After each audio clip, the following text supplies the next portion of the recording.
नमस्कार, मैं अतुल उपाध्याय। आप देख रहे हैं 24 मून टाइम्स न्यूज। बुलडोजर बाबा को डराने चले थे ये लोग, साजिश रच रहे थे योगी के खिलाफ। कह रहे थे अब यूपी में नहीं दिखेगा बुलडोजर का प्रहार। लेकिन ना योगी डरते हैं नहीं है, बल्कि योगी आदित्यनाथ का बुलडोजर अब और तेजी से बढ़ेगा। सुप्रीम कोर्ट ने भी माना यूपी की योगी सरकार का रुख सही है, यानी कि जो योगी कर रहे हैं वह 100% बिल्कुल सच है और सही है। योगी आदित्यनाथ की बात से सहमत हो गया है सुप्रीम कोर्ट। लेकिन जो चले थे योगी को डराने, योगी को हिलाने, जो सोच रहे थे कि अब तो ये बुलडोजर कबाड़ में चला जाएगा, जो सोच रहे थे कि अब योगी आदित्यनाथ का बुलडोजर शोपीस बन जाएगा और अब यूपी में यह कार्रवाई नहीं होगी, माफिया बदमाश भी सोच रहे थे कि अरे अब तो बाबा का जलवा फीका पड़ गया है। लेकिन 24 घंटे भी नहीं बीते और योगी आदित्यनाथ ने बता दिया कि अब तो बुलडोजर में तंगड़ा वाला फ्यूल भरवा दिया है। एक साथ कईयों बुलडोजर की टंकी फुल करवा दी है और अब यह एक्शन और तेजी से होता नजर आएगा। आखिर सुप्रीम कोर्ट के आदेश पर योगी सरकार ने ऐसा क्या कहा जो सुप्रीम कोर्ट भी कहने लगा योगी जी ने जो कहा है, सरकार का जो रुख है वो बिल्कुल सही है। लेकिन दोस्तों, उससे पहले जरा मुझे आप यह बताइए, उत्तर प्रदेश में योगी आदित्यनाथ के बुलडोजर की कार्रवाई से आप कितने सहमत हैं? क्या आप भी मानते हैं योगी आदित्यनाथ का बुलडोजर अपराधी बदमाशों पर ही चलता है? और आप भी क्या योगी आदित्यनाथ को देश का अगला प्रधानमंत्री देखना चाहते हैं?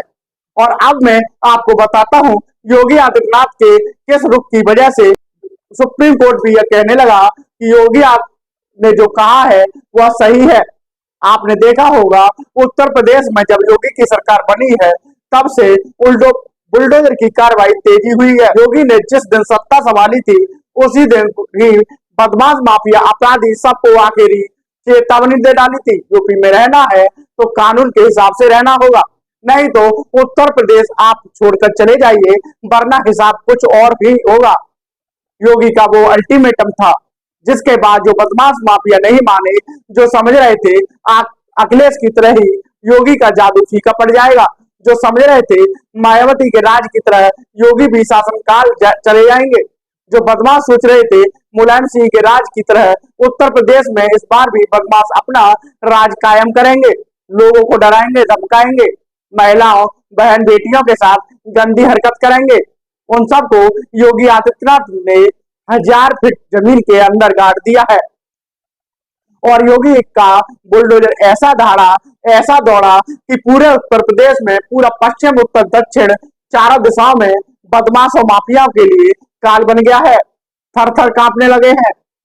अतीक अहमद हो या दुजाना हो, विकास दुबे हो, ये नाम सब गिन लीजिए, लिस्ट बना लीजिए, लेकिन बाबा का बुलडोजर उतनी ही तेजी रफ्तार से चलता रहा और न्याय पता नहीं कि किसे मिला।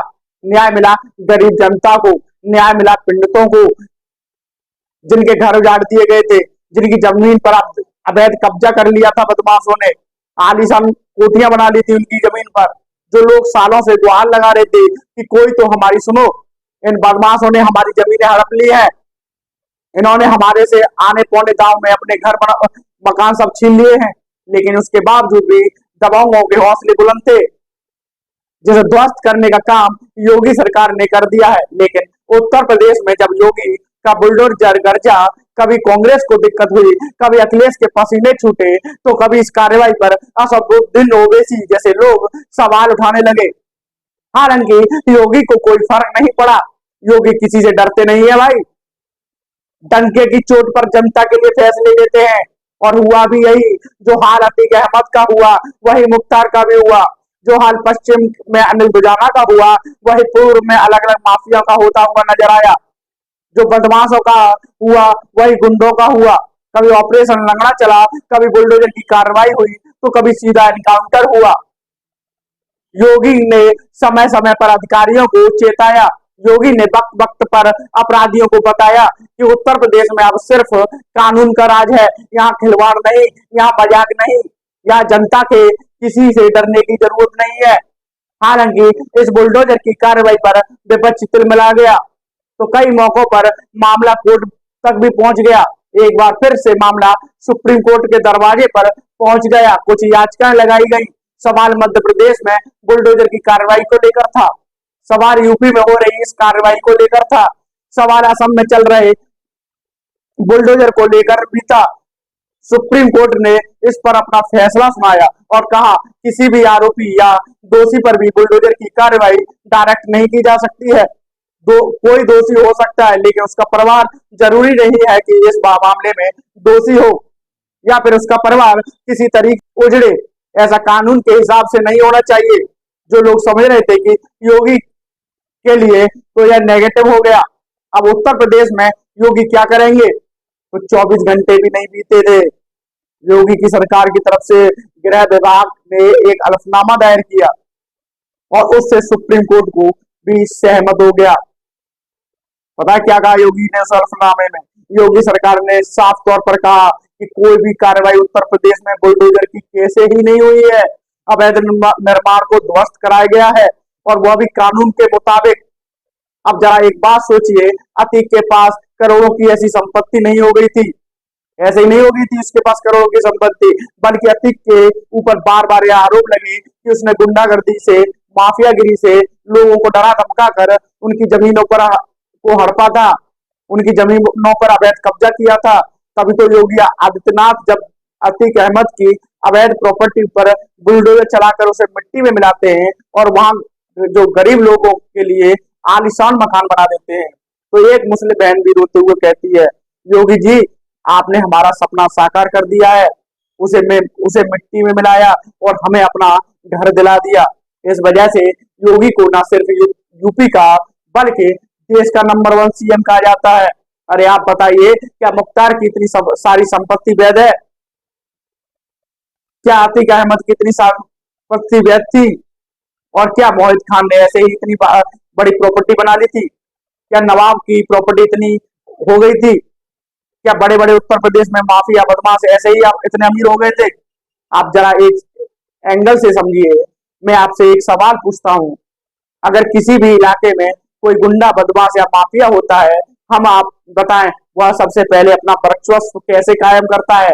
लोगों को डराता है, धमकाता है, धीरे धीरे उनकी जमीनों पर अवैध कब्जा करता है, किसी से औने पौने दाम में जमीन खरीद लेता है, किसी को ब्याज पर रुपए देकर उस पर जब बचते नहीं है, न नहीं वसूल होते हैं, तो उस पर ब्याज लगाकर जमीन ली जाकर छीन लेता है। तो किसी की कनपट्टी पर तो नली रखकर ऐसे ही वो इलाके में अपना साम्राज्य स्थापित करता है। तो हुई ना यह अवैध संपत्ति?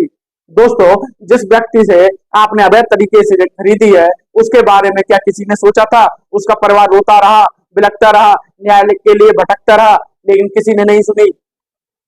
अब जब उत्तर प्रदेश में योगी ऐसे माफिया को, बदमाशों, गुंडों का हिसाब कर रही है, तो कुछ लोगों के पेट में दर्द हो रहा होता है, कुछ लोग इसे सियासी चश्मे से देखते हैं, तो कुछ लोग इसे धर्म के आधार पर बांटने का काम करते हैं। लेकिन योगी आदित्यनाथ की कार्रवाई लगातार जारी है और योगी आदित्यनाथ के रुख से अब सुप्रीम कोर्ट भी सहमत हो गया है। सुप्रीम कोर्ट ने यह भी कहा है कि अगर कोई भी अपराध में दोषी पाया जाता है तो भी बिना कानूनी प्रक्रिया के उसका घर नहीं ढाया जा सकता। इसी बीच कोर्ट का आदेश आया तो यूपी सरकार ने भी अपना हलफनामा दाखिल किया। योगी सरकार ने हलफनामे को देकर सुप्रीम कोर्ट ने उनकी तारीफ की है। और इस योगी सरकार ने क्या कहा है जानते हैं आप? सरकार ने कहा है कि किसी का भी घर बिना कानूनी प्रक्रिया के नहीं तोड़ा जा रहा है। गृह विभाग के विशेष सचिव ने हलफनामे में कहा है कि किसी की भी अचल संपत्ति को कानूनी प्रक्रिया के तहत ही ध्वस्त किया जा सकता है और हम उसी का पालन कर रहे हैं। सुप्रीम कोर्ट ने योगी सरकार के इस हलफनामे पर खुशी जताई और हलफनामे में अपनाए गए रुख की तारीफ की है। सुप्रीम कोर्ट ने इस मामले के संबंध में पूरे देश के लिए कुछ दिशा निर्देश भी जारी करने के लिए साफ तौर पर कह दिए हैं। लेकिन योगी की सरकार का बुलडोजर कानून के तहत ही चलता है, किसी आम आदमी और किसी भी सभ्य आदमी पर नहीं चल रहा और नहीं चलता है। और ऐसे लोगों के साथ क्या इस तरीके की कार्रवाई होनी चाहिए? क्या आप भी मानते हैं उत्तर प्रदेश में योगी सरकार का बुलडोजर सही चलता है? और इस बुलडोजर कार्रवाई से आप कितने सहमत हैं? क्या आप भी मानते हैं इस वक्त योगी पूरे देश का नंबर 1 सीएम है? कमेंट कर अपनी राय जरूर दीजिएगा। जय श्री राम।